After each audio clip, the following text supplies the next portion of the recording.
Welcome back, everyone. Hope you're having a great start to your weekend. If you're listening to this on Saturday when it debuts, much appreciated, of course. Love the reviews that you leave for the show. Thank you very much. We're getting started with our weekend house calls. This is where I answer all of our community's questions. Each and every weekend, we get to 6 on Saturday, 6 on Sunday for a dozen questions answered for the weekend. Really all things wellness, weight loss, anti-aging. I hope that you've been joining us for years now. If you haven't, that's okay. You can go back to previous shows at stevencabral.com/podcasts and even choose your favorite category now as well. So what we're going to do is we're going to dive right into today's show. And today's first question is from Anonymous. Anonymous is writing in. They wrote in on, September 11th. So again, about 7 weeks or so behind right now. Anonymous wrote, I have herpes simplex virus 1, genital-based, and used to have a flare-up once a year. Then when I developed candida problems, it has been 3 to 4 times a year. After getting the vaccine, I now am having outbreaks every 2 to 4 weeks. For the last 6 months, I've completely changed my diet to mostly meat and veggies to keep the right ratio of lysine arginine in my body. I drink ACV with GSE and cayenne daily. I run 3 times a week, get enough sleep, take a multivitamin, etc. I cannot figure out what else this is to increase the outbreaks. Is it with a link when I got the shot? I have a stressful job, but I've had that stress for years. I feel like I'm starting to become depressed on how often I get these outbreaks. Any other recommendations you have? Love the podcast. Appreciate any advice. Okay. Happy to help with this. And again, I'm not saying to either get the vaccination or not get it. I'm not giving that advice. All right. What I am saying is if you do get it, it could absolutely and is supposed to increase immune response, at least for a certain period of time. So Anonymous, it could be linked. There's no doubt about it because it's doing what it's supposed to do, which is increase immune-based response. Now, you don't necessarily want a herpes immune-based response, but nonetheless, it could be what's happening. So what we need to do, and it doesn't sound like you have maybe listened to my show on how to destroy viruses. That was the name of the show. So if you want to go back to stevencabral.com /podcast, let's see if we can find it together. And I'm just going to type in quotations, how to destroy virus. And we'll see if it comes up right away. I think it's like 800 something. Let's see if it pops up. All right, episode 760, how to destroy viruses, herpes, shingles, and cold sores. All right, so that is the show for you. It will go through the protocols that I use. Remember, I can't link up supplements on a podcast because when you talk about diseases, can't link up to supplements on the same page. Okay, that's FDA, FTC regulations. So you'll be able to find them though. But definitely you're going to want to look into zinc, L-lysine. It sounds like you're using it. But honestly, if you're trying to do it through food alone, it's not going to happen. We just don't see it happen very well in our practice. So larger amounts of the L-lysine, the colloidal silver, vitamin C, zinc, GSE. You're doing a lot of them. Don't know if you're doing the right dosages. So there's that. And then you're going to want to look at overall gut function. It seems like you're trying to avoid candida issues and maybe even bacterial overgrowth through diet alone. Again, I can't recommend that. It's not going to get to the underlying root causes. I would run the bacteria and parasite stool test, and I would also run the candida metabolic and vitamins test. Those are at stevencabral.com /labs. That's my highest recommendation. And you'll be able to get rid of it. No doubt about it. All right. Shelly's up next. Hi, Doc. Thrilled to have this resource to guide my health. Thank you for your selflessness. I'm hoping you can help me with the supplements I'm taking. I'm feeling I'm double dipping and not taking them at the correct times, but it's easiest to take them after my breakfast with a smoothie. I'm 44 years old, 5'5", 130, very healthy. I train 3 times a week, hit training 2 days a week, rest 2 days. My workouts are 30 minutes a day. I start my day with a smoothie, almond milk, daily nutritional support, and lots of fruits and veggies. I'm almost 100% dairy-free and gluten-free. I get 7.5 to 9.5 hours of sleep and fall asleep within 2 minutes. I fast from 7:30 at night to 11:30 most days. Do 1 24-hour fast a month. I was diagnosed with rheumatoid arthritis 3 years ago and changed my nutrition immediately. I found out 2 years ago that I have a hole in my heart and was probably born with. 14 years ago, I began getting ocular migraines every 2 years. Weird. I haven't had one in 2 to 3 years now. I take pure curcumin with Biopterin. I take vitamin D, Nordic Naturals, omegas. I take an aspirin, magnesium oxide. Yeah, these are not. So I can't give you a protocol based on just reading what you sent to me. It seems like you're doing so much right. So first of all, you're doing so much right. So you're doing an amazing job, Shelly. But these are not products that I'm typically recommending on a daily basis. I don't necessarily recommend a straight curcumin product unless you need that as an anti-inflammatory. You know that you have good balanced blood sugar. I recommend way more omega-3s than you're taking right now, especially for someone with autoimmune issues and inflammatory-based issues. I don't recommend magnesium oxide unless you're using it as a laxative. I recommend full-spectrum magnesium. So, I mean, here's the thing. It's impossible for anybody to tell you what to use. Now, having said that, I always recommend the Daily Foundation Protocol, level 2 or level 3, and the Immunity Protocol every day. I use it every day myself. That just gives you a baseline of everything that you need, right? But if you're talking about extras of things, then you really want to run the starter kit, because the starter kit, or ideally the big 5, which is going to tell your omega-3s as well. Because if you're in an omega-3 test right now, I don't think you'd be a 3-to-1 ratio. I really don't. No, it's just not enough. It's not that that's a bad brand. It's just not enough omegas. That's all. And, vitamins and minerals, I need to see you on the Daily Foundation Protocol. Then you run the starter kit or the big 5. And then we would go up or down based on your unique needs. Because you do train 5 days a week. You're getting good sleep. Sounds like your diet's good. I mean, it sounds like you're doing great overall. So maybe everything's perfect. But again, I can't tell you exactly, and neither can any health practitioner. All we can do is give you a foundational protocol, and then you kind of go from there. And I would definitely switch out that magnesium oxide for full spectrum magnesium because you want to absorb it to a far greater degree. All right. Hopefully that was helpful. You can find all the labs that I'm talking about at stephencabral.com/labs. Deanna is up next, or Deanna. Hi, Dr. Cabral. I had some recent blood work done, and it came back with low ferritin and low white blood cell count. My herbalist said to get a COVID antibody test, which may account for the lower white blood cells. The test was negative. I'm wondering what other causes it might be.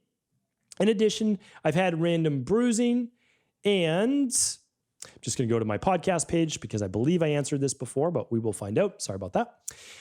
In addition, I have also had random bruising. Seems to have mysteriously started since my partner received his vaccine. I have not taken it myself. On a side note, you have answered my question about fever blisters in the past. I determined that I would get them anytime I was in the vicinity of a cell tower. I started researching EMF sensitivity and found that glutathione and NAC are both helpful for mitigating the effects of EMFs. I have not had one fever blister since taking those 2 supplements. Curiously enough, I also found out these 2 supplements help. I can't say that because it's not necessarily true. Coincidence. Thank you for your podcast. Okay. I have to be careful what I say about this virus because I can't state things that aren't necessarily true. But EMFs are a real issue for a lot of people, right? So I might be around EMFs. Maybe nothing happens to me. Another person might get blisters. It's a different based on the person. For you, it sounds like it's not just about glutathione and NAC, N-acetylcysteine, which both, by the way, are great products. It sounds like you might have a very full rain barrel. So you can take a free assessment at stephencabral.com/assessments and actually click on the toxicity quiz. It is possible that you need to do a good 21-day functional medicine detox. And you can find the one I recommend at stephencabral.com/detox. It includes NAC, it includes glutathione, but what's going to happen is it's going to provide a lot more phase 1, phase 2 nutrients. All right, but let's see if we can go help you out with the bruising. Can definitely be low vitamin C. Again, you can run the Big 5 or the starter kit. The starter kit will look at your, same with the Big 5, but it contains a test called the Candida Metabolic and Vitamins Test that will actually look at your vitamin C levels because it very well could be low. So I shared this actually in a Friday review. It takes very little vitamin C to improve your overall bruising and gum bleeding and those types of things. So if you're not already using something like the Daily Foundation Protocol, level 2 or level 3, plus the immunity protocol, I would definitely do that. In terms of low ferritin, it's good that you had this tested. If yours is low, when you look at low ferritin, you're just talking about what? An iron deficiency, a straight iron deficiency. However, iron needs, it needs specifically vitamin C, but its cofactors are also calcium, magnesium, zinc, and copper to be able to get into the cells. And besides that, and I almost left this out, B12, folate, B6 to be able to actually oxygenate those blood cells. Now, let's say that you have an overall low white blood cell count.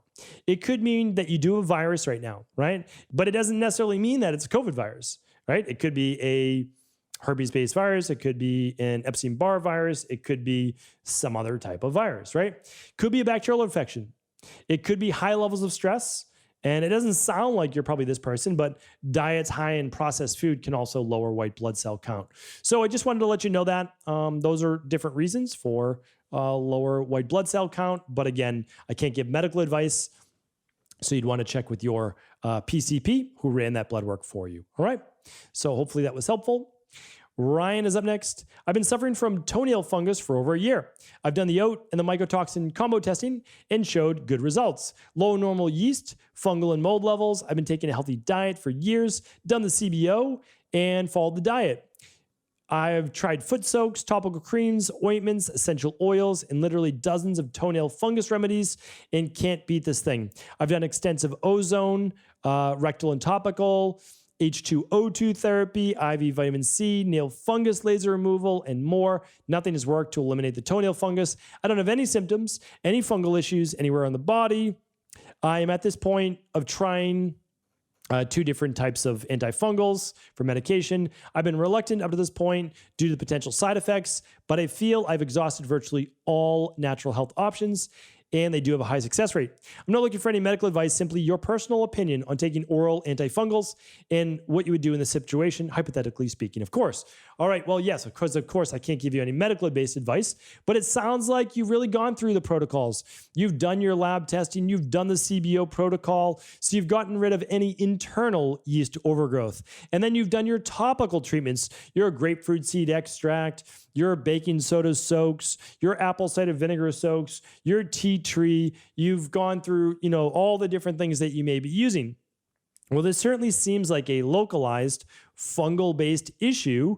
And if it's not possible to scrape that fungal-based infection off of the nail, if it's not possible to cut away the part of the nail that may be infected because it's lower near the nail bed, then you've exhausted a lot of your natural health-based options. It doesn't mean that it still may not go away on its own in the future, but you may decide to use these antifungals.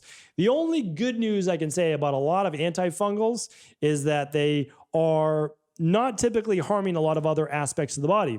And the reason is that they're not antibiotics. They're not antibacterials. They can be hard on the liver. I'm not going to say that they're not, but if I had my choice between taking an antifungal and an antibiotic, I would take the antifungal. Now, of course, they do totally different things. So I'm not giving medical advice, but I'm just trying to give our friend here, Ryan, a little bit of help. And just remember, if you do take the antifungal, I would simply take along with it the clean gut probiotic and the healthy gut support for 30 days. All right.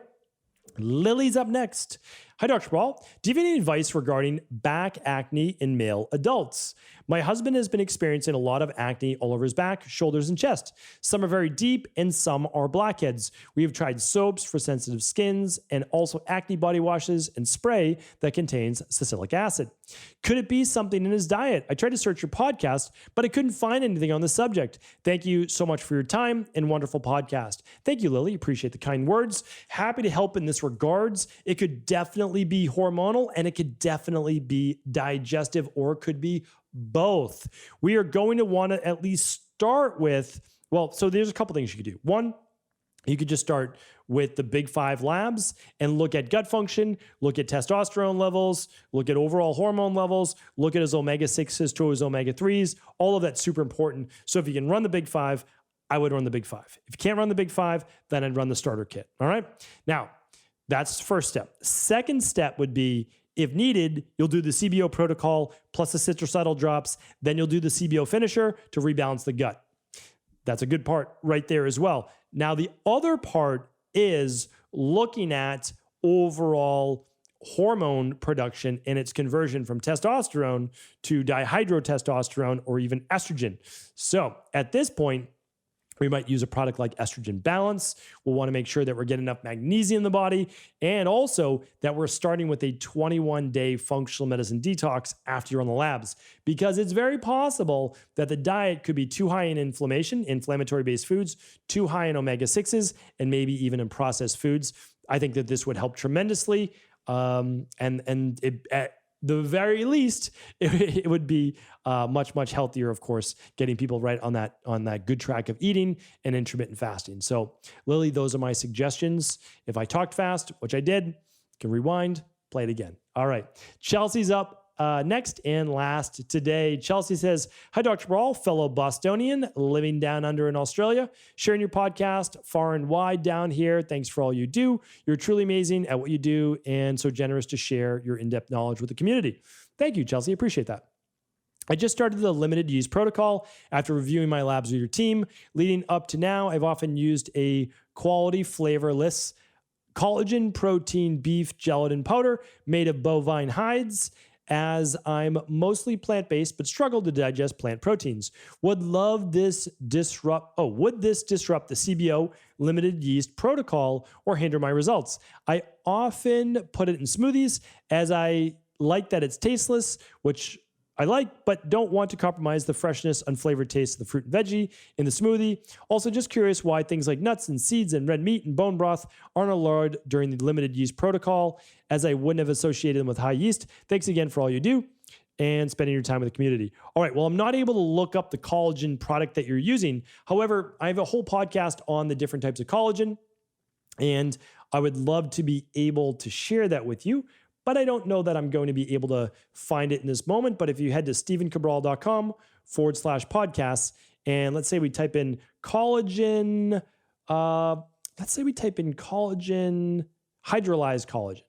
That's definitely one. Oh, let's type in collagen peptides. Let's put that in quotations. See if we can find it real quick. Collagen, there it is, episode 1950. What's best? Collagen versus collagen peptides versus gelatin. So I think you'll want to check out that show, Chelsea. Maybe you already have. And what I'd like to share with you is this, that the reason why nuts and seeds and bone broths and collagen, well, not necessarily collagen, but like collagen protein's a different story because it's a lot of it, is not on the beginning of the sensitive gut guide. It's just for the first 21 days, by the way. It's not for the whole thing.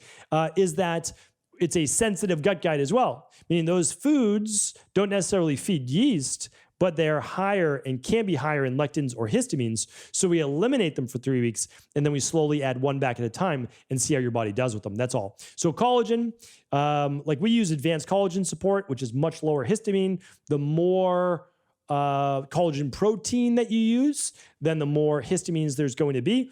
And that's the only issue. So if you don't have an issue with histamines per se, then it could be totally fine for you. And I have no issues with you using it. All right. So again, I'll leave that up to you since I don't know your protocol. I do want to say that it's probably not going to cause any issues whatsoever if you're not an allergy, asthma, skin rash, histamine type person, right? Migraines, those types of things. So hopefully this was helpful. Thank you everyone for tuning in today. I'll be back tomorrow answering more of our community's questions.